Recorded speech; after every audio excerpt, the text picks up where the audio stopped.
Hey everybody, thank you for checking out my video. I do want to tell you a little bit about myself and about my crowdfunding campaign and what I'm looking to hopefully have happen.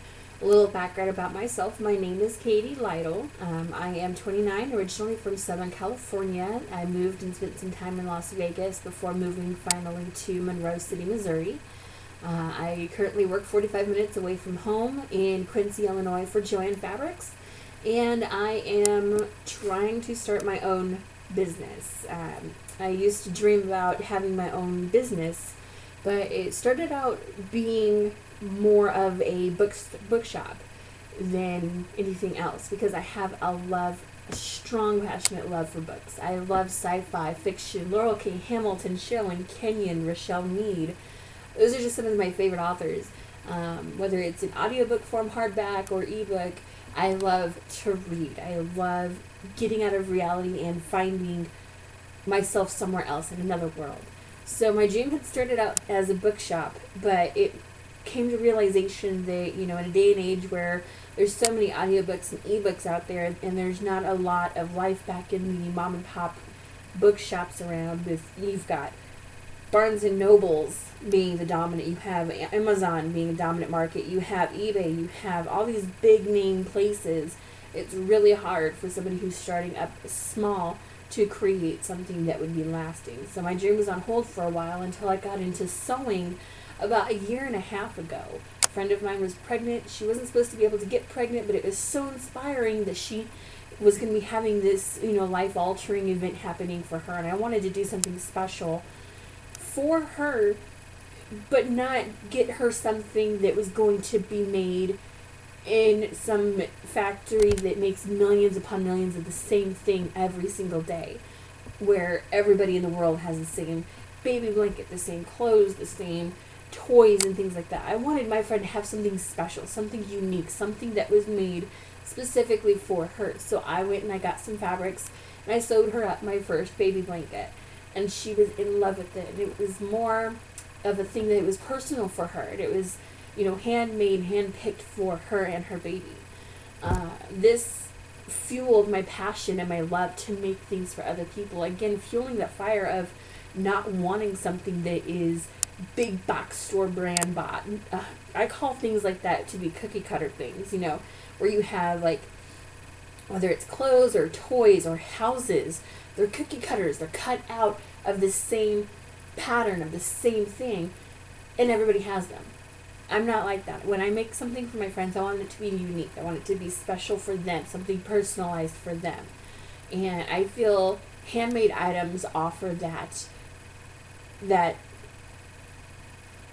uniqueness. Excuse my pause. It offers that uniqueness for somebody and that personalization for somebody, so that they can say, you know what, I've got something that was made for me, and not everybody has it. So this sparked my love of fabrics. I tell people I have an unhealthy addiction to fabrics, and I now work for my dealer who gives me a discount. It's a running joke around the shop at work. It's hilarious, but it's also true. I love fabrics. I love truck day, which is delivery day at the shop, where all the new fabrics are coming in, the new supplies are coming in, this thread, that thread, Kona cottons, symphony broadcloths, keepsake calicos. Sorry, had a brain fart moment. All the minky coming in. I love the fabric. Of course, we don't call it minky, it's soft and comfy and ultra fluffy. And some of it is considered to be furs. But I mean, you get the idea. All these fabrics, I love to touch them, to think about all the projects that can come from this bolt of fabric into something else, into, say, for example, a cute little stuffed frog. I made this frog myself. She is available in my shop at www.tigresscreations.etsy.com. I'll include the link in my page here on my crowdfunding campaign. And I even love turning simple things into wearable items or usable items. Like this is a headband that I made, and it's got lots of cute little sailor tattoo designs to it. Here we are. There's a ship. Totally adorable. Sailor Moon. I'm a major Sailor Moon geek. And my more recent addiction is Wizard of Oz, or rather it goes like that. Sorry, trying to play with my camera here. Wizard of Oz. These are headbands that I made for myself, but I do make them in duplicates for my shop. These ones I like to wear every day. You can always find me in the shop wearing a headband. More recently, I've been making book bags or reusable shopping bags, and I'll show you one of those right now. Okay, this one's got awesome watermelons, and it's totally adorable. You can use it reversible style. You can use it for books. You can use it for shopping. You can use it as a purse. You can use it for whatever you need. If you have a kid and you're toting some toys around all day, you know, so that they stay either distracted while you're on an important phone call, or you need an activity real quick because you're at the park, coloring books, stuffed animals. You can put a lot of anything in here. In fact, I'll even show you. You can put Little Miss Frog in here, and she is ready to go. See? Look at that. She just pops right out there. I love to create, and I love to share my love of creation with other people. I love to inspire. I love to give people my point of view on things is more out of the box. Think of alternative ways of doing things. And people love that. They love something that is other than the usual step-by-step, this is the one way and it has to be this way. Alternative or life hacking or project hacking. And I get to talk to people every day who do the same thing, who have the same passionate love of crafting and fabrics and all these different things that you can do to create something new. My goal in life right now is to create my own fabric shop, to have a solid, real fabric shop that people can go to and buy, whether that be simply popping up, I'll show you here, popping up a sort of storage workshop space like this is. It's a 2-car garage, but you get the idea. This was printed up just for visual purposes. So something like this, popping it up and adding some electricity to it and having my own fabric shop inside where I cut the fabrics and sell online. That's one option. My other option is something like this. This was taken off the internet. It's nearby my hometown of Monroe City. It's located just about 20 miles away in Hannibal. This would be an amazing shop, a brick and mortar shop, where people can come in and literally take a look at my fabrics, feel the fabrics, sit and plan out their own projects. I would have a project room where you can bring out the bolted fabric and compare them, see if they match and coordinate, that kind of stuff, where there would be classes. People can learn to sew, people can learn to knit, to crochet, to do all these other things. I would even offer how to repair your sewing machine, how to tune up your sewing machine so that it's working smoother and faster and more productivity. Can be done with your sewing machine if you know how to work it and how to fix it. So eventually my goal is to have the brick and mortar shop. But again, if you look right here, it says to buy this spot, it's $275,000. And the other one is for, where did the price go? This is the pop-up shed. This is $7,795. Again, that's on eBay, but it could be anything. Anything similar to that. But what I'm wanting to do, I would love to have the brick and mortar shop, but I realize that's a more expensive, further down the line goal.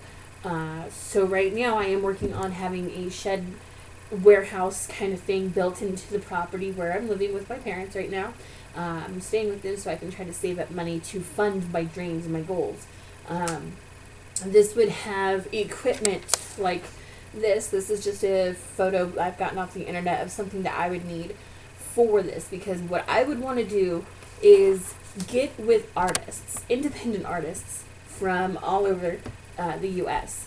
Get them to draw up artwork that would work with my style and my love of different, different geeky, nerdy things, and send their images to the printer, and the printer would send it on huge rolled bolts.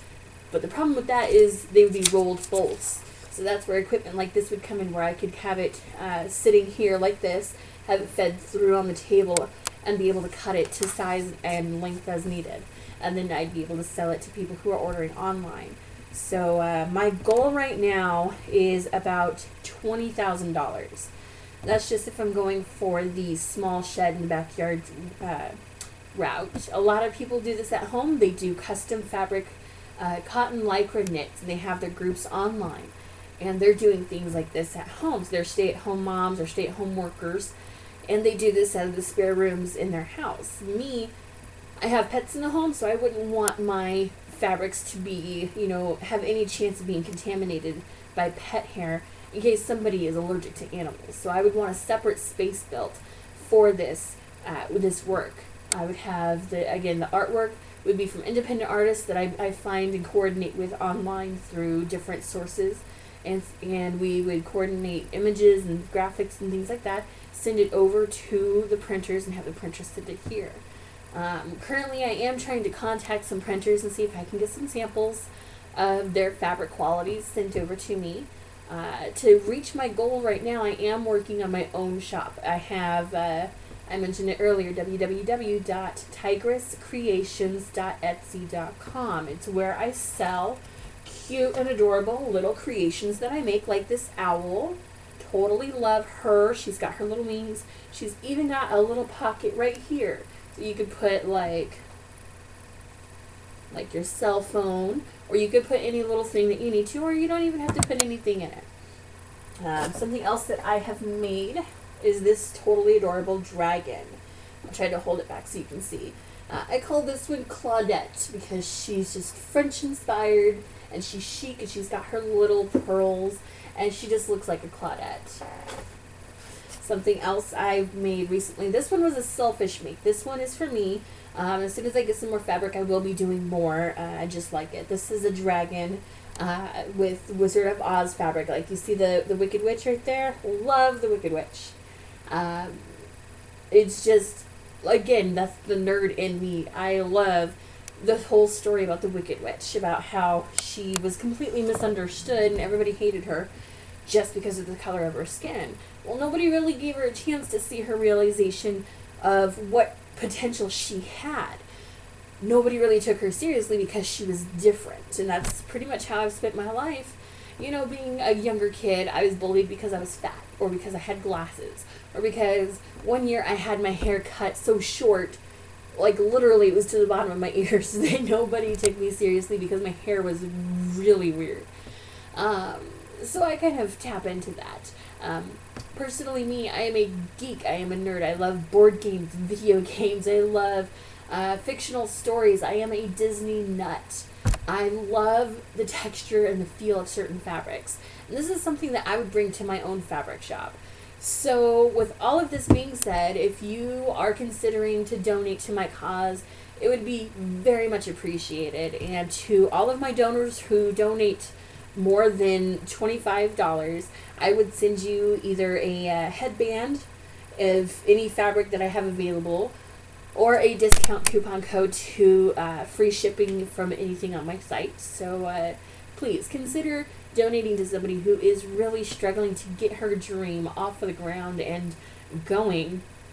And just really, I want to inspire other people as well. Not just, see myself succeed. I want to see people coming through my doors or to my shop and seeing that they can create as well. Seeing that they can do something that makes them unique, that makes their personality shine, whether it be geeky or otherwise. So please definitely consider donating to my campaign. Thank you so much, and you guys have a great 2016.